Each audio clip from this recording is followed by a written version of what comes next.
తెలంగాణ పితామహుడు కేసీఆర్ కుమార్తె బతుకమ్మ పండగని కనిపెట్టిన కవిత తాజాగా ఒక దుకాణం పెట్టుకున్నారు.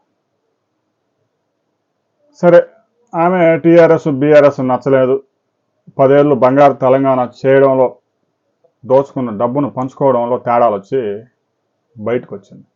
కేసీఆర్ దేవుడే, ఆయన చుట్టూ దెయ్యాలు చేరే అని చెప్పేసి చెప్తా ఉంది. మరి ఆ దెయ్యాలు ఎవరో స్పష్టంగా చెప్పాలి. తాజాగా కవిత, నేను మామూలు మనిషిని కాదు, నేను లెగిస్తే మనిషిని కాదు అని చెప్పేసి బెదిరిస్తా ఉంది. మనం అధికారంలోకి వచ్చిన తర్వాత ఆంధ్రప్రదేశ్ నాయకుల విగ్రహాలు హైదరాబాదు తెలంగాణలో మొత్తం కూలగొట్టి పార్సిల్ చేసి ఆంధ్రప్రదేశ్ పంపిస్తామంట. మంచిది, ముఖ్యంగా ముందుగా కాంస్య విగ్రహాలు పంపించు, ఇక్కడ మెటల్ కొరత కూడా ఉంది.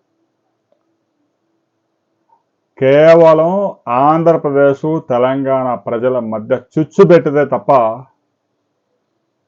అక్కడ ఆ టీఆర్ఎస్ బీఆర్ఎస్ కవిత బతుకమ్మ పార్టీలు బతికే పరిస్థితులు కనిపించడం లేదు. ఆల్రెడీ టీఆర్ఎస్ని బీఆర్ఎస్గా మార్చి ఒక మహానేత ఫామ్ హౌస్కే పరిమితం అయిపోయాడు. ఇప్పుడు పరిస్థితుల్లో లెగిచినా కూడా పరిస్థితులు అనుకూలంగా లేవు కాబట్టి ఆయన లెగవడం. మరి రాబోయే రోజుల్లో లెగుస్తాడో లేదో కూడా తెలియదు. జనసేన అధినేత పవన్ కళ్యాణ్ హైదరాబాద్లో ఒక మీటింగ్ పెట్టుకుంటా, అది కూడా 1,00,000 మందితో మీటింగ్ ఏర్పాటు చేసుకుంటా అని ప్రకటన చేశాడో లేదో బతుకమ్మ పార్టీలో ఉలికిపోవటం మొదలైంది. టీఆర్ఎస్ వాళ్ళు బీఆర్ఎస్ వాళ్ళు ఎవడు మాట్లాడతాను. ఇక కాంగ్రెస్ పార్టీ అయితే తెలంగాణ ప్రజలకు క్షమాపణ చెప్పి పవన్ కళ్యాణ్ హైదరాబాద్ అడుగు పెట్టాలి అని. పవన్ కళ్యాణ్ హైదరాబాద్లోనే ఉంటున్నాడు, హైదరాబాద్లో అడుగు పెట్టేది ఏముంది?